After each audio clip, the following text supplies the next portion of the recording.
তুমি এমন একটা ব্যক্তি যে কয় আইলো তার পিছেই যাও, গেলে পরে তোমার ক্ষতি হয়, লাভ হয় না। কথাটা ঠিক না ঠিক? ঠিক। ডাক করলা না, না। যখন তোমার কাছে টাকা পয়সা থাকে, এখন তোমার আপন বন্ধু বান্ধব, কাছের মা বাবা মা থাকে। যখন তোমার কাছে টাকা পয়সা থাকে না, তোমার আত্মীয় স্বজন কোনো বন্ধু বান্ধব তোমার কাছে থাকে না। কথাটা ঠিক না ঠিক?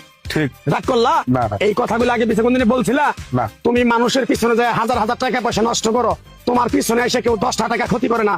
কথাটা ঠিক না ঠিক? ঠিক। আরেকবার কও বিসমিল্লাহ, বিসমিল্লাহ। আরেকবার কও সুবহানাল্লাহ। সুবহানাল্লাহ। বিশ্বাসে বস্তু মিলে তর্কে বহুদূর।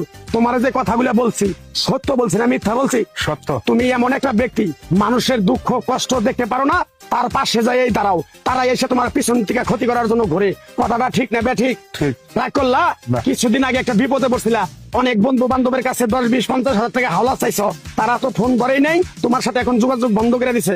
কথাটা ঠিক না ঠিক? ঠিক, ঠিক। রাগ করলা? না, না। এই তাবিজ গাছ গাছরা দিয়া কারো কাছে টাকা পয়সা নিয়ে খাই না, তোর কাছ থেকে সামান্য কিছু টাকা নিয়ে আমি একসঙ্গে হোটেলে খামু, দিতে পারবি? পারবো। পারবি? পারবো। হাইট লাগবো না, তোর মনটা খুবই বড়।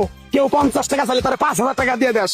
কথাটা কি করছি বুঝতে পারছ? জি। আরেকবার কবি বিসমিল্লাহ। বিসমিল্লাহ। বিসমিল্লাহ বলার সাথে সাথে তুই আমারে 500 টাকা দিবি, তোর এক টুকরা গাছ দিয়ে যাবো।